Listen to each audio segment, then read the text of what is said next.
આપણા લોક સાહિત્યમાં ઘણી બધી ચતુરાઈની લોક વાર્તાઓ છે. એ પૈકીની જ આજે આપણે એક વાર્તા કરવાના છીએ. એ વાતનું નામ છે કાબરાના કાંધાવાળો, જેને જોરાવરસિંહ જાદવે શબ્દરૂપ આપેલું છે. જુવાન, બળદ ચ્યા ગામનો? બળદ તો છે ખહ ગામનો. શું લઈને નીકળ્યા છો? નીકળ્યો છું તો બળદના હાટા ડોઢા કરવા. માઠું ફરકું વરહ છે. હું ગરીબ ખેડૂ, બે બળદ છે, પણ આ કાબરો વધુ પાણીયાળો એટલે હરખી જોઈડ થાતી નથી. પાણીયાળો બળદ વેસીને જરાક ટાઢો લઈ લઉં તો જોઈડ હરખી થાય ને. જુવાન જરાક જ મોડો પડ્યો. જસદણ દરબારના 3-4 આદમી કાબરા બળદની ગોતે નીકળ્યા છે. ઘડી હાથ મોયરે જ અહીંયા પાણી પીને જ્યાં. હજી મારગ કાંઠે હાલ્યા જ જાતા હશે. માંડ બે ખેતરવા ભો પોગ્યા હશે. લ્યો બરકી લાવું. કાબરો બળદ વેચવા નીકળેલ ખસ ગામના રાજપૂત રૂપાજી અને વગડામાં પાણીની પરબ માંડીને બેઠેલા એક અવસ્થાદાર ભાભા વચ્ચે આટલી વાત થઈ ત્યાં તો ભાભો ઝડપથી ઊભો થયો ને માર્ગ માથે જતા 2-4 આદમીને ટવકો કર્યો. ટવકો સાંભળતા જ વેત ઓતરાદા મોઢે જતા ચારેય આદમી દખણાદા મોઢે થઈ ગયા ને ઉપડતા પગે આવ્યા પરબની છાપરીએ. ત્યાં ભાભાએ પેલા 4 જણા સામે જોયું ને કહ્યું, જોવો આ અહીંયા, ઈ દહકદીથી બળદ ગોતવા નીકળ્યા છે. હાટું હધરે તો હધારી જુઓ. પેલા 4 વારા ફરતી બળદને શીંગડે, મોરે ને પેટે, ઉછડે બરાબર જોયો. પડખેના ખેતરમાં કોકનું હાથી ફરતું તું ત્યાં જઈને ઓહાણી જોયો. પછી કે, તમારો કાબરો અમારી નજરમાં બેઠો છે, હવે કરો કિંમત. રાજપૂત કે, તમે દરબારના માણસ, તમે કિંમત કરો, મને પરવડશે તો દોરી આલીશ. ના, તમારું જાનવર છે એટલે કિંમત તો તમારે મોઢે જ કહેવી પડશે. આમ વડછડ હાલતી હતી ત્યાં એક જણે પરબવાળા ભાભા સામે જોયું ને કીધું, ઈમ કરો, બધી વાત જાવાઈ ગયો. આ ભાભા કિંમત કરે ઈ અનુભવી છે, એકેયને અન્યાય નહીં થવા દે. ત્યારે પરબવાળો ભાભો કે, બેય મારી વાત કબૂલ રાખો તો હું વચમાં પડું. અમને કબૂલ છે, બધાએ સહમતિ જણાવી. ત્યારે ભાભાએ કહ્યું, કાબરો બળ પાણીયાળો, વળી શીંગડે ને મોરે નમણો છે, એટલે રૂપિયા તો હાજા બેહે પણ દુકાળ માથેથી ઉતરવા આવ્યો છે. જેઠ મહિનાની ગઢા હાંધ છે એટલે બળદના રૂપિયા 1.5 હલાય. પેલા 4 કે કબૂલ છે, પણ ઓળની સાલ નાણા ભીડ બહુ છે એટલે રૂપિયાના કાંધા કરવા પડશે. કાંધા કરવા એટલે હપ્તા કરવા. ભાભો ઠાવકાઈથી બોલ્યો, કાંઈ વાંધો નહીં, 50-50 ના 3 કાંધા કરી ગયો. જેઠ અહાડ ને શ્રાવણ મહિનો પૂરો થાય ઈ કેડે એક કાંધો આપવું, 3 મહિને 3 પૂરા કરવા. રૂપાજી રાજપૂત મનમાં ખૂબ મૂંઝાણો, પણ ડોસા આગળ જીભ કચરેલી એટલે ફરીને બોલાય કેમ. આ તો રાજપૂતનું લોહી. વચને બંધાયેલા રૂપાજીએ કાબરો બળદ દોરી આવ્યો, પણ આનું ખાતું કે પતરું કાંઈ ન મળે. રાજપૂત ઘરે ગયો, ગામમાં વાત કરી કે કાબરો બળદ જસદણ દરબારને વેચાતો દઈ દીધો. પછી રેતા ખબર પડી કે હાટા દોઢા તો બોટાદના માર્ગે આવેલી પરબની છાપરીએ થયાતા. ત્યારે રૂપાજીને કોઈકે કીધું, ભલા માણસ, તું ડાયો માણસ થઈ ન્યા ક્યાં ગયો? ભાલ્ય ભરાણો, ઈ ભાભો તો ચુવાળિયો મુખો છે, ઈને અરણા પાડા જેવા 4 દીકરા છે. ઈ સીમ શેઢે રહી આવા ધંધા કરે.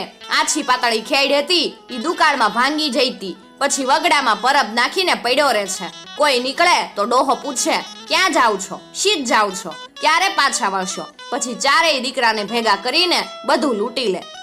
આજકાલ તો ઈ માર્ગ બંધ થઈ ગયો છે, કોઈ ભૂલે ચૂકે ત્યાં ફરકતું નથી. ત્યાં તો ભાલમાંથી કોક સગાનો સંદેશો આવ્યો કે રૂપાભાઈને કેજો તમારો કાબરો અહીંયા કેણ 2.5 હેમાં વેસાણો છે. રાજપૂતે વિચાર્યું, મારા દીકરા, આ હાગઠાઓએ ભારે કરી, હવે ગમે એમ કરી એમને લૂંટફાટનો ધંધો છોડાવું નહીં તો મારું નામ રૂપાજી નહીં. એક દિવસ બપોરા નમતા રૂપાજીએ ઘેરથી રાજપૂતાણીને કીધું, મને ભાતા પોતા તૈયાર કરી આલો, આજ તો કાબરાનું કાંધું લેવા જાવું છે. રાજપૂતાણી કે, કાંધાના પૈસા આવે ઈમાંથી મારા હાટું હું લાવશો? રાજપૂત કે, તું રાજી થઈ, તું ઘણા દીથી કેસ ને કે હાતમ આઠમનું પરબલું આવેસ, ગામની વવારું ઘરેણા અને નવા લુગડા પહેરીને રાહડા લે છે, તા મને મારા અડવા અંગેથી શરમ આવે. આજ તારા માટે હુડલી લઈ આલીશ. કામ્યું ને કડલાની જોડ લાવજો ને પાટણનું પટોળું લાવજો, પણ મને ઈમ ન ખબર પડે, તારે જેવા જોઈએ ઈના નમૂના હારે આપ, અદલો અદલ એવી જ લઈ આવીશ.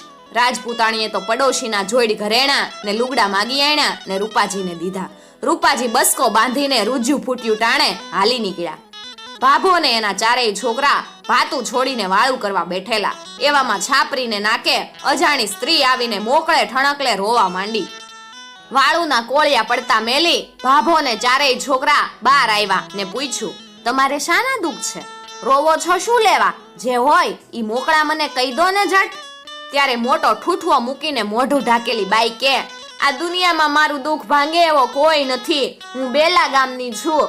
મારા ધણીએ રોયાએ મને મા બોન કહી ઘરમાંથી કાઢી મેલી. ઈની છાતી ઉપર રાખે ઈનું ઘર માંડવું છે.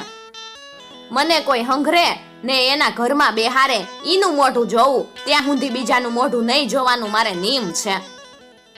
આ વાત સાંભળીને 10 વર્ષ મોર ગર્ભંગ થયેલા ભાભાની દાઢ ડળકી.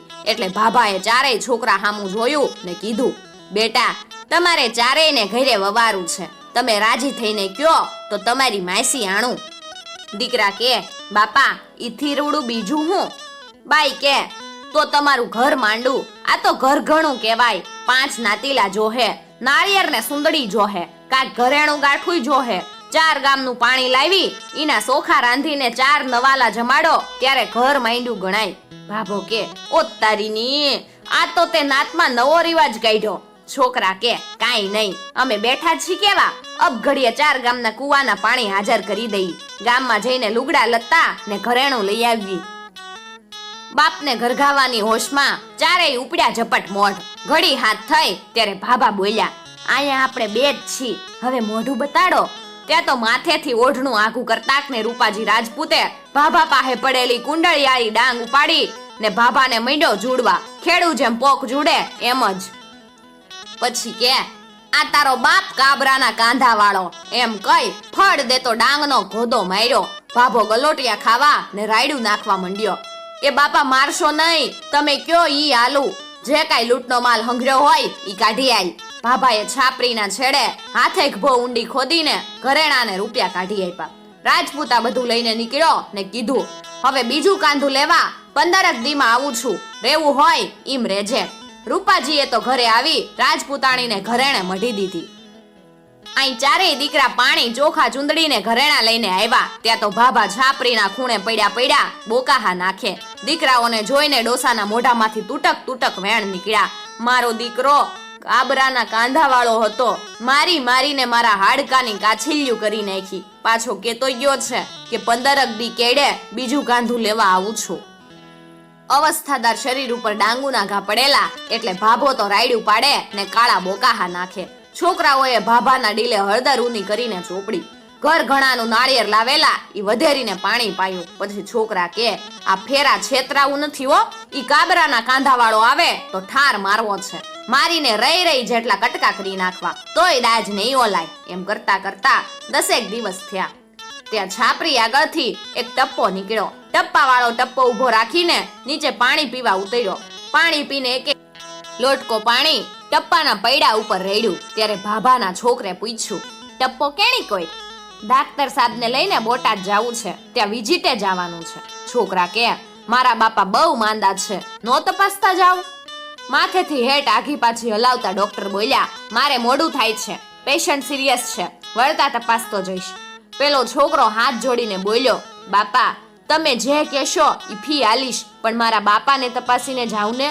ત્યાં ભાભાથી નો રહેવાનું. ઓય બાપલ્યા મરી ગયો, હવે નથી રહેવાતું. છોકરાની આજીજી સાંભળીને ડોક્ટર ટપ્પામાંથી હેઠે ઉતર્યા. સ્ટેથોસ્કોપ લઈ ડોસાને આખા શરીરે તપાસ્યો. પછી કે, ભાભા જીવે એમ લાગતું નથી, બહુ મૂંઢમાર પડ્યો છે. ડાક્ટર સાહેબ કોઈ ઉપાય? પૈસા હામું નો જોશો, અમારા બાપાને કોઈ પણ વાતે હાજા નરવા કરી દ્યો. ડોક્ટર કે, જાઓ 2 ઇન્જેક્શન લઈ આવો. 2 છોકરા દોડતા બોટાદ જવા નીકળ્યા. ત્યારે ડોક્ટર કે, લેપનો મલમ પણ જોશે. ઓલા મને પૂછવાય ઊભા રહેતા નથી. વાહે બીજા 2 છોકરા દોડ્યા. ઘડીક હાથ થઈ ત્યાં ડોક્ટર કે, ભાભા હરામના પૈસા કાઢ જટ, તારો બાપ કાબરાના કાંધા વાળો છું. ભાભા કે, બાપ મારીશ માં, જો ઓલા માટલામાં રૂપિયા પડ્યા છે ઈ હંધાઈ લઈ જા. રૂપાજી તો રૂપિયા લઈ ચડ્યો ટપ્પામાં. ત્રીજું કાંધું લેવા 8 દીમાં આવું છું એમ કઈ ટપ્પા વાળાને કે, આજ તારો ઘોડો મરી જાય તો કુરબાન, હું બીજા પૈસા આલીશ, નવો ઘોડો લાવજે, પણ જાવા દે એકવાર બળ હોફીને, ભેગો ન થવા દેતો, નકર તું ને હું જીવથી ગયા માનજે. અને ટપ્પા વાળાએ ટપ્પો મારી મૂક્યો. 2 કલાક થઈ ત્યાં છોકરા હાપતા એવા છાપરીએ. ત્યાં કોઈ ન મળે. ભાભા કે, હવે આને કોઈ વાતે ઠાર કરો, ઈ મારો જીવ લેશે હો. મારો દીકરો કાબરાના કાંધાવાળો હતો. આ ફેરા જીવતો ઊંધા માથે બાંધીને હળગાવી મૂકીએ નહીં તો હા માનો ને. છોકરા બબડિયા. આ વાતને 8 દી થયા. રાજપૂત પાછો થયો તૈયાર. સીમમાં માર્ગ માથે હાલ્યો જાય ત્યાં એ ગોવાળ ઘેટા બકરા ચારે. રાજપૂત ગોવાળ પાસે જઈને કે, અલ્યા તારે 100 રૂપિયા જોવેસ?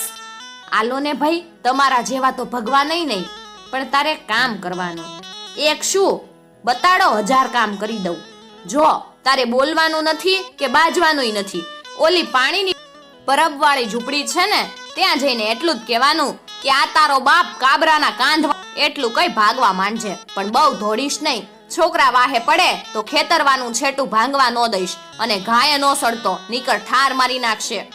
ગોવાળે તો 100 રૂપિયાની નોટ ગંજામાં મૂકી ને પછેડીના ચારેય છેડા ખોસ્યા. પછી કે, હવે મારું કામ.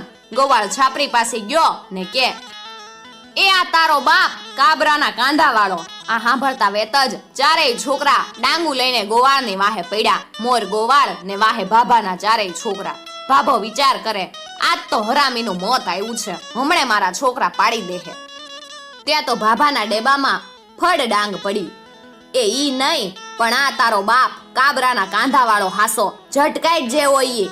આને જોતા જ ડોહાની આંખે અંધારા આવ્યા. 2 હાથ જોડીને કે, બાપ તારી ગા, હવે મને છોડ. બોલ, હવે આ ધંધો કરીશ કોઈ દી? ઝૂંપડી વીખીને અહીંથી વયો જા જટ. પાણી મૂકું છું, કોઈ દી આડા માર્ગે નહીં જાવ. જે હોય ઈ ખરે જેરો કાઢ જટ.